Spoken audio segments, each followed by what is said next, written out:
The Chief Executives, broadcasting live from the SFU BD School of Business on CKNW.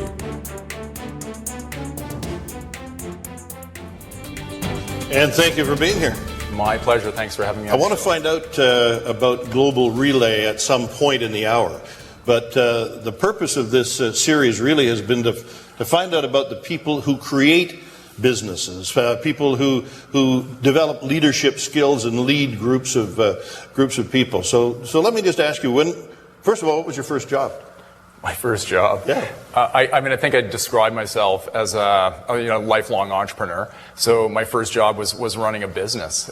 When I think back, that was a long time ago, Bill. But when I think back, as a kid growing up, I just like building things. You can map that right back to Lego. And what was exciting for me was sort of my dream as a kid, which was to build houses.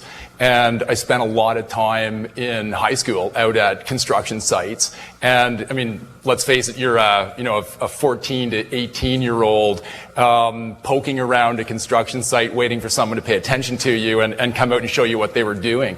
And I just found that whole industry, so exciting that was really the choice that I made, was to start a building company to design and build homes, quite young, which I did between 83 and 89. How old were you? I would have started when I was about 20. Okay, you went to school? I finished high school, and when I looked at options for me, university seemed to be going in one direction, and I seemed to be going in another, and I just couldn't reconcile the two. So I really went off on my own, because for me, I learn in a certain way, and I knew that a formal education wasn't really a good fit, or at least it didn't seem like a good fit at the time. And didn't seem to be necessary. That's again, at the time, you're absolutely right, in my view. I think some of the things that you pick up in school outside of a formal education are really important, the social side.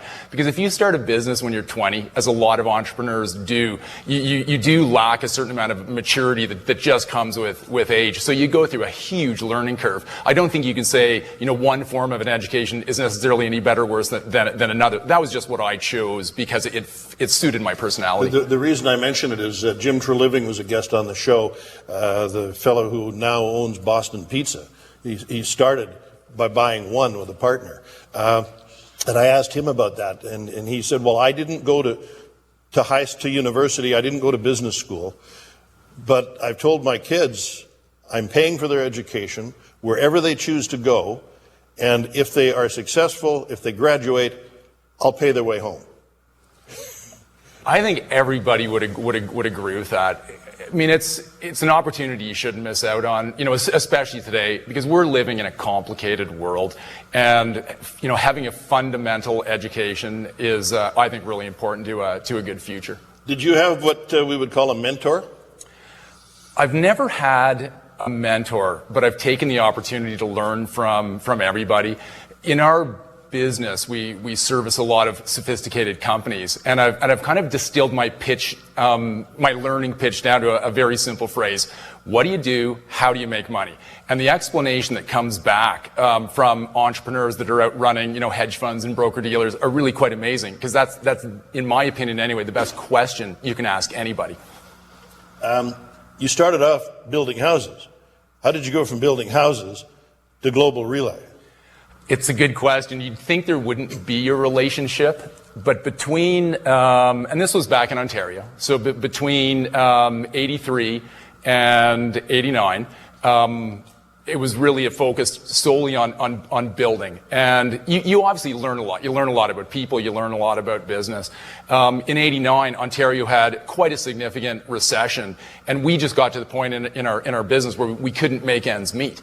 And what that really means is there was a huge amount of lessons learned. So ultimately, I moved to BC in 1990 to start over. Your classic entrepreneur in debt up to your eyeballs, knowing somehow you're going to dig it out of the hole and make it happen. And what I really looked at was, because you have some time to think when you're transitioning points in your life. So I took the time to think. And what I saw was the whole architecture, engineering, construction world going from paper-based drawings to CAD systems. So what I did was went out and borrowed money to buy, I think at the time it was about a $10,000 computer with AutoCAD. And I literally learned computer CAD design and worked for a few of the local architects in Vancouver who were really supportive of me in doing that, because they knew that I could leverage my construction background and marry it to the technology that they needed to produce drawings, for the construction business. And what is CAD? CAD's computer-aided design. So effectively, where a traditional architect or engineer would draw on paper, you would have a computer substitute that. So a very different skill set in that industry. And from 1990 to 1997, that was what I solely focused on, producing drawings for about 2.5 million square feet of projects in Vancouver proper, which is a lot of projects. And again, you learn a lot going through that. Talking with Warren Roy, the Chief Executive of Global Relay, and we'll come back and learn much more from him. We also have a live audience here at the BD School of Business, and we're going to encourage them to be involved as well, asking questions, and we'll be back with much more right after this. Talking with Warren Roy, the CEO of Global Relay, and I want to talk a little bit about you and how you got to where you are today, but I think it's important for people listening to have a better understanding of what Global Relay really is. I mean, if I'm talking Starbucks, people know what it is. If it's Lululemon, they know what it is. Global Relay is kind of, well, what is that? So fundamentally, we archive electronic messaging for the financial sector. So if you're a broker-dealer, investment advisor, hedge fund, or bank, you have rules that are put in place by the country that you operate in. So in the United States, it's the Securities and Exchange Commission and the Financial Industry Regulatory Authority. Most people are familiar with the SEC. In Canada, it's something called IROC. In England, the FSA, so the Financial Services Authority. So every country has a regulator that has rules that mandates financial organizations to archive all electronic correspondence. So people think of that as email, but it's really all forms of communication that go in and out of a business. So email, Bloomberg messaging, Reuters messaging, text messaging off your mobile phones, everything to do with their trading systems, effectively how they communicate and conduct business. All that data is pulled in by Global Relay through various feeds and stored typically for 5 to 7 years in our data centers in Vancouver. So I'm sitting here thinking, here's this kid who went out and looked at construction sites and wanted to figure out how things worked, and built a construction business that ran into tough times during a recession, and you wind up heading a worldwide company that looks after the financial affairs of banks all around the world. It seems a remarkable story. When you look back at your own life, what skill set do you have? What is it that makes you tick, that has made you make these leaps and bounds? Skill set. There was no grand plan to get here. That I will absolutely tell you. It's more a case of taking advantage of what you see unfolding in front of you, which is brought to light by asking questions and thinking through circumstances that you're in. So if I step back to the design business and creating CAD, well, if you do that for a decade, you create a lot of drawings. And the interesting aspect to it is that when you look at any big project, you have mechanical, electrical, structural, civil engineers all creating a lot of drawings. Well, try managing them. So Global Relay itself was originally created to manage data for the construction world, where we wanted to preserve who said what when. So that's why we built the company. 4 years after building it, we had a really hard time deriving, effectively convincing architects and engineers to give us their data, because they didn't want to do that. They wanted to control it themselves. Coinciding with that, Arthur Andersen, WorldCom, Enron all blow up in America. The U.S. comes down with these regulatory rules. We look at the financial sector, and despite knowing nothing about it, we just realized we had the perfect service. We just had to change industries. So that's how we ended up in finance. And to be totally frank, at the time, we didn't know what a hedge fund was, and there was only 4 employees in the business. So you go through a huge education, and the upside to finance is that when they need you, they will help you. So they really provide you with the education on their businesses, their relationships, and the regulatory environment that they live within. So that's where the education comes from. And as long as you're willing to ask the question, the answers will come back. That presents the opportunity. So you had 4 employees? Yes. How many do you have now? 235. All around the world? The majority of them are in Vancouver, but we also have offices in Chicago, New York, London, and Singapore. So there's probably about 25 people outside of the country.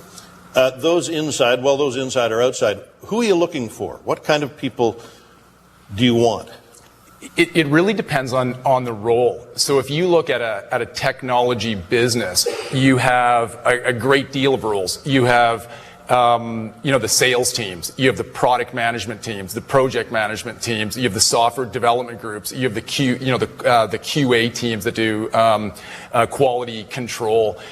You have the audit side, the security side. So you really have a cross of personalities and capability that literally include almost everybody in society. And in our business, because we chose to also design and build our own data centers, you pick up again the whole construction industry. So in terms of who we're looking for, it's people that absolutely have integrity because of the nature of what we do. You have to keep in mind that on an average business day, we will produce data for between 15 and 20 audits or subpoenas that roll in our door, where our customers have to hand data over to the regulators or the courts. So the very nature of that makes it very serious. So we need people that are good at public-facing roles, dealing with the customer, good at developing technology that doesn't fail. Obviously, you can't have problems with the operational systems. And people that are really willing to put in the extra mile to allow us to achieve our goals competitively, because at the end of the day, we're quite a small organization, but we compete against Microsoft, against CA Symantec. They're all, $8 to $15 billion organizations. So we've really focused in the financial sector, and we hope to attract people that just have the passion for competing, and certainly the skill set to take on any of the roles that we have internally. Do you think, in terms of trying to create a culture, is there a culture that Global Relay has that helps you retain people? I mean, culture is something that we really work on, and as a management team, we talk about it all the time. Sometimes conveying the message down to the staff is a little more tricky. So for us, when I look at the business today, I think it's a business where there's enormous friendship, which I think is quite unusual for any organization, and it's friendships that are built over recognizing the accountability and responsibility that the teams have. And I know when I look at it, the majority of Global Relay employees would have the majority of their friends within the company. So I always notice at the end of the day, it's teams of people that go off and play, field hockey, floor hockey, whatever it may be, and it really is quite incredible to watch that happen. But it does develop under a framework where management absolutely cares about the employees, and I think, one of the common misconceptions in business is what's really important, and for us, when we look at the stakeholders of our organization, most people look at the key stakeholder being the owner, who literally has the shares in the business. That would be you. That would be a team within the business. So yes, I'm a shareholder, absolutely, and so I would own about half the business. The balance of the business is owned by the employees and a few friends and family, which is how we initially raised money.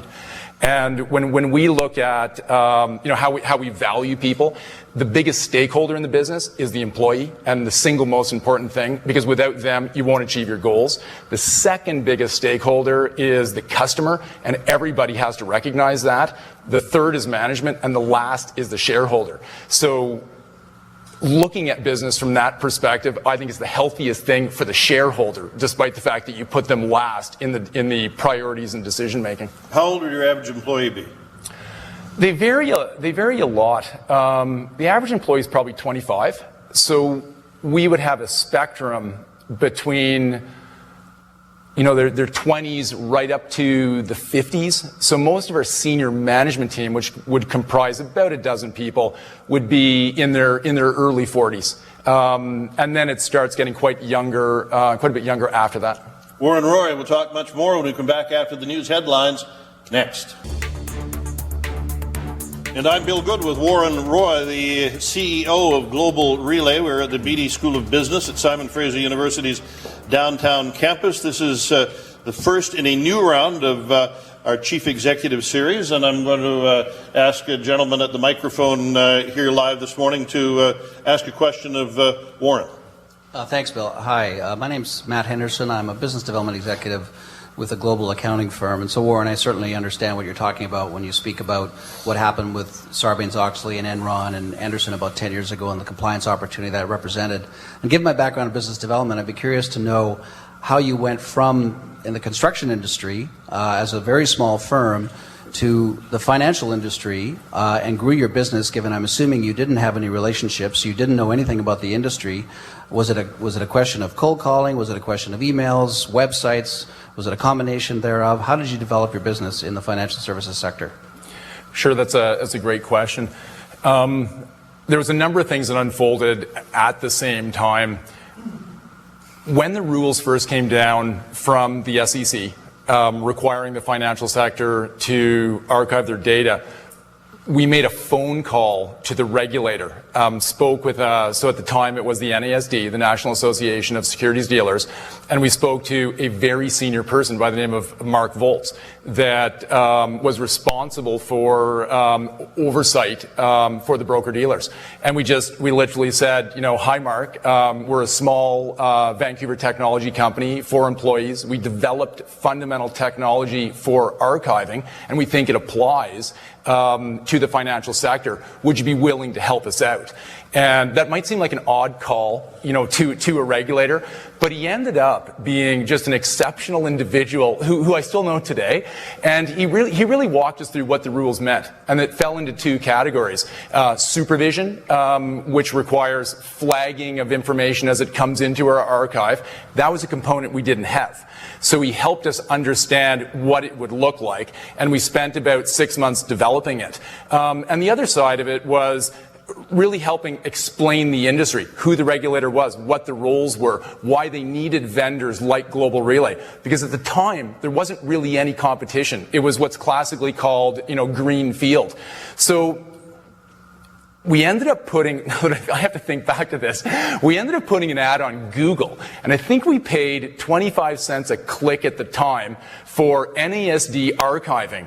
And the calls just came piling in the door because people actually needed it because they were being mandated to do it. We were getting reasonable guidance from the regulator on how to develop our service. And we began to work with very small broker-dealers. These were typically 10-person firms, 15-person firms, and integrating our technology to meet their needs.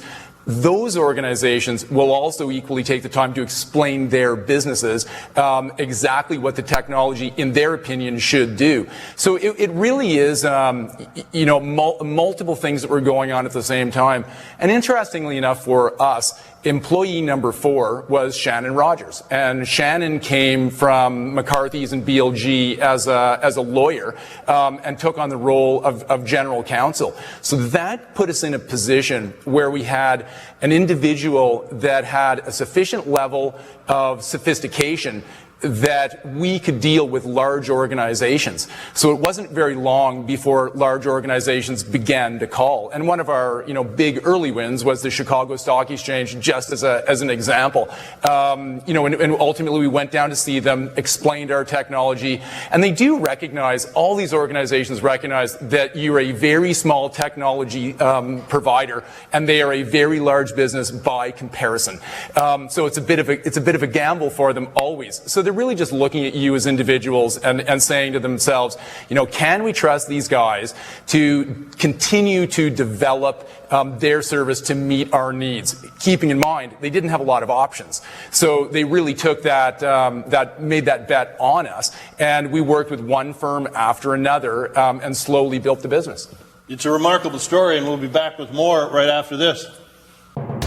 Warren Roy, CEO of Global Relay, and it was interesting. The audience was, of course, listening to breaking news, and one of the people here said there should be an opportunity for you, perhaps keeping care of some of government business.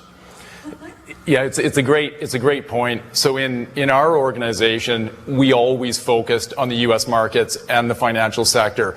But we've certainly noticed in the last year there's a lot of activity in government, both federal and provincial, and we've started to look at that in terms of the whole process around, well, one, how do you deal with the government? Because it is absolutely enormous. We're used to dealing with financial firms that put decision makers at a boardroom table and can come to decisions very quickly. The federal government, as I have been recently educated on, is not an easy organization to understand nor deal with. So we certainly are making efforts in it. We hope to do well at some point. And obviously for us, we'd love to see the Canadian government and the provincial governments use Canadian technology, because today it's all American. And when you think about the amount of jobs that are generated in America, providing Canadian or U.S. technology to the Canadian governments, it would be nice if we just shifted that across the border. I want to find out a little bit more about you. Give me a day in the life of Warren Roy. Keeping in mind that we run a true 24/7 business. In other words, messaging never stops flowing, and we have customers operating literally 5.5 days a week, if you take the time zone shift into consideration. My day begins at 7 with a morning call to our London office, where we look at our business strategy on what we're focused on there. So in London, it's global banking and what's called interdealer brokers. So a broker that connects trades between two banks. The UK really owns the interdealer broker market. So there's 7 major what we call IDBs that reside there. So I deal a little bit with the business strategy and a little bit with operations. From there, it moves to New York. So you're really just following the sun. When New York comes online, it's a similar thing. We'll do an operational review and we'll look at business opportunities from the standpoint of how I can add value to the sales process. So I spend about half my time on the road. I just got back from Chicago and New York, and on Saturday I'm off to the UK to really spend the next 2 months in London and Paris, Hong Kong, Singapore, and then home. So a typical day in my life is not typical. When Vancouver comes live, my efforts really are focused on working on the weak links of the business. What's preventing us from growing? In terms of, a typical day, it's scheduled for me by an admin team that will slot about 80% of my time. If I can find an hour of freedom, I cherish it, and I will sit down with senior managers and review what their strategies are and try to assist in that area. That's an hour of freedom. I was thinking, you go for a run, do you play golf, do you go out for lunch, do you have a date? What? Yeah, I guess there's that side of it. So we do live in rainy Vancouver, so I try to travel as much as I can in the wintertime, and I try to spend as much of the summertime as I can here. So the most likely spot to find me would be on the North Shore in the Lynn Valley, where I'll often go on hikes with our team. We conduct business interviews, with people that we're trying to bring in, because there's nothing better than getting out into the woods, in my opinion, and having a discussion with either existing employees or prospects. So I've learned to combine a bit of exercise while still being able to conduct business. And your employees like that? They actually love it, because if you take, 6-8 guys up into the woods, you learn a lot about them. You probably learn more about them in an hour of that than you would working with them for 4 or 6 months. And again, Vancouver being what it is, there is a good work-life balance for most people. There's a lot of people that love the outdoors, whatever it may be. And obviously I, like to spend some time doing things that might be more fun. I do a bit of skiing, a bit of sailing, those sorts of things. But Global Relay is really, an all-encompassing life experience. And it just seems like, if you want to grow the business, which is our commitment, it takes a huge amount of effort. Do you want to grow it to sell it, or do you want to grow it just to grow it? We have no plans to sell it. I've mentioned to people many times, we're asked on a daily basis if the company's for sale. We actually have offers at the rate of about 2 to 3 a week to sell it, to fund it, to leverage it, to do a variety of things with it. Keeping in mind that our customers are the financial sector firms that buy companies professionally. So there's a relationship there, and I have to spend a lot of time talking to them about what we're going to do with Global Relay, because they look at it as an opportunity. But for us, what really is important to us is building a successful technology business in Vancouver, employing as many people as we can in good jobs, and building a success story. It was really upsetting to me and to a lot of people when Canada lost Nortel, because you look at it and you just think, how could such an incredible business vanish? A business that employed 100,000 people. It just seems unconscionable, but it happened. And when you look at what the typical state of mind is in technology in Vancouver, it's about starting a business based on an idea, growing it, possibly not even to a commercial level, but just to a point that it functions, and then selling it to an American firm. So that's how a lot of people define success. I don't look at that as success. I look at it as a lost opportunity. And when you look at how much you can add, certainly to our city and our province in terms of running a technology business here and growing it here, the value is just huge. And when I look at just Global Relay and what it does, we pull about $30 million a year across the border. That goes into about 235 jobs ultimately. From that revenue, you pay $7 million to the federal government in taxes. You pull it out from the federal government in terms of some shred, which helps our research and development. So we take those funds and we hire more developers to build more technology. And for us, when you look at the value that a business like ours adds to the community, it's just absolutely huge. So why would you want to sell it to a foreign company? When we come back, you have been warned, the Vanity Fair questions. Warren Roy. Minutes with Warren Roy, the Chief Executive Officer of Global Relay, and I promised you some Vanity Fair type questions. You take time to read? I do. What do you read? Really for me, where I find my interest is in the newspaper. So number one newspaper, Financial Times in the UK, because it has a very balanced view of the world. In other words, it's not it's not biased, as a lot of US newspapers are. So I read that every day because it applies to our industry. It explains, the financial world. Do you read it online, or do you actually have a paper? I read it online. However, when I can get a paper, I love it. But generally speaking, I read it online. If you could have dinner with any 4 people, living or dead, who would they be and why? So I thought about this because you did give me some warning. And I divided it into 4 categories. And it starts with so to me, the local hero, right? Because you have to start local. And it would absolutely be Jimmy Pattison. And the reason is that he's been in business for 5, maybe 6 decades, which is incredible. He does a huge amount for the community just in terms of what his operations generate. But what I'm really curious about is, for each decade, when he was in his 30s and his 40s, what was really driving him? So what was he like in his head in his 30s and his 40s? Was he focused, just on the money? Was he focused because he loved the car industry? Like, what were his real passions? And that would be, what I'd love to find out. And he still keeps a schedule very similar to yours. I don't know how he does it. It's absolutely remarkable. Who else? So number 2 would be in the financial sector, because that's our world, and it would be an individual by the name of Brooksley Born. And Brooksley was the chairman of the CFTC, which is the U.S. regulator of commodities and futures. And there's a reason for it. Many times in your life, you're faced with in just daunting challenges.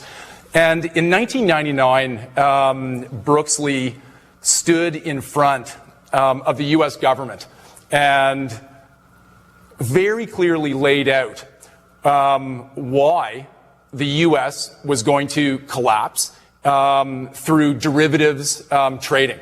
So if you think of the world economy, about $50 trillion. If you look at the derivatives world, about $500 trillion, just to put it into scope. And the banks leveraged derivatives for doing just about everything. I mean, a derivative is like an index. The Dow Jones is an index. So Brooksley was up against Alan Greenspan, at the time, without question, the most powerful man in finance. And she laid out for the government exactly why America was taking on huge risk, exactly what would lead to the financial collapse. And Alan Greenspan sat back and he absolutely put it in her place, discounted everything she had to say, and she ended up ultimately resigning from the CFTC. 6 years later, the U.S. financial system collapses. Greenspan ultimately stepped up to the table to apologize because he couldn't see it coming. She laid out in detail exactly what would unfold, and it did. And I find it remarkable that somebody could step up to the plate, literally in a guy's world, and explain, undaunted, what would unfold, to be totally rebuffed. I have less than a minute left. Who are the other 2? The other 2, for me, when you look at the world stage, it would be, without question, Margaret Thatcher, because she had the biggest impact on me growing up, one of the most spectacular leaders the world's ever had. And number 4, on a personal level, comes back to my childhood, would be Jacques Cousteau, because he opened up, the ocean world. He was an incredible storyteller. Well, speaking of stories, if somebody tried to make up your story, nobody would believe it. But I thank you very much for sharing it with us today. My pleasure. Thank you, Bill. The Chief Executives, broadcasting live from the SFU BD School of Business on CKNW.